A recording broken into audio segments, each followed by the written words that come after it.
What if I told you that one man, one banker, single-handedly saved the United States from total economic collapse, not once, but twice? Most people think the government rescued America during financial panics. Wrong. In 1907, it was J.P. Morgan, and the story is wilder than any movie.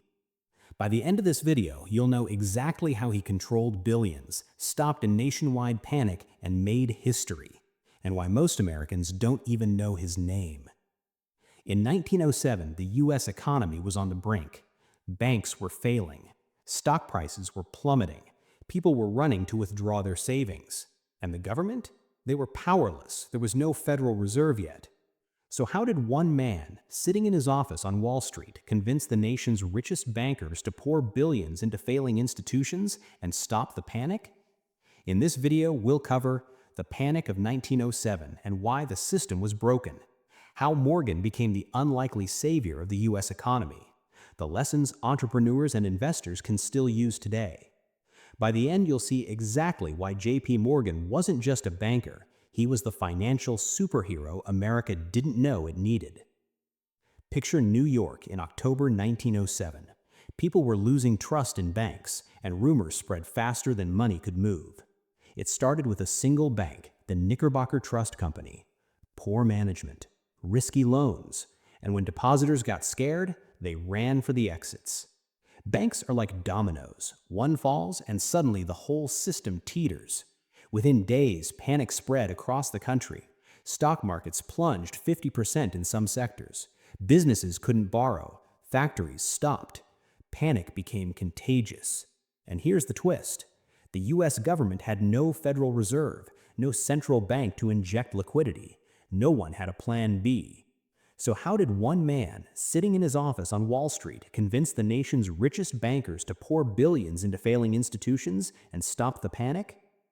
That's when J.P. Morgan stepped in. Morgan's office was calm amidst the chaos. Why? He understood two truths. Fear is contagious. Money is power, but reputation is stronger.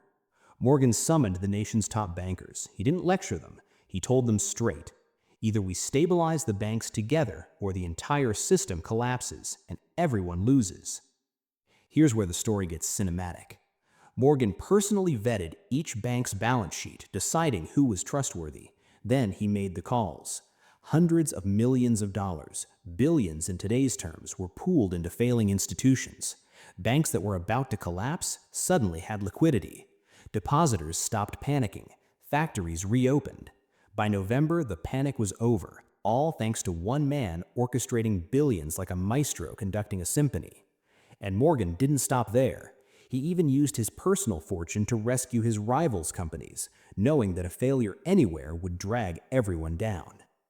This was the birth of what we now call financial centralization, but Morgan did it before anyone knew it was possible. So what can modern entrepreneurs learn from J.P. Morgan? Information is power. Morgan had full visibility of the bank's books. He knew exactly where the weaknesses were. Entrepreneurs must track their numbers relentlessly. Leverage trust. He didn't command respect by force, he earned it. In business, your credibility can move more than money. Act decisively in a crisis. Hesitation kills companies, markets, and reputations. Morgan turned paralysis into opportunity. Invest in the ecosystem. By rescuing other banks, he saved the entire market and his own long-term interests. Every entrepreneur should remember, business doesn't exist in a vacuum. Morgan didn't just save America once. During subsequent financial instability, he quietly stepped in again, using the same principles: visibility, trust, and decisive action. This earned him both admiration and criticism. Critics called him too powerful. Supporters argued he saved the nation. And while modern banking now has the Federal Reserve, the truth is, without Morgan's interventions, the U.S. economy may have collapsed decades before official safeguards existed. So, next time you hear about economic crashes, remember, it's not just numbers, it's people, trust, and decisive action.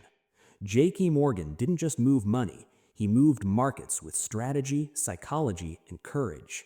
History isn't just stories, it's a blueprint. Don't just watch, learn.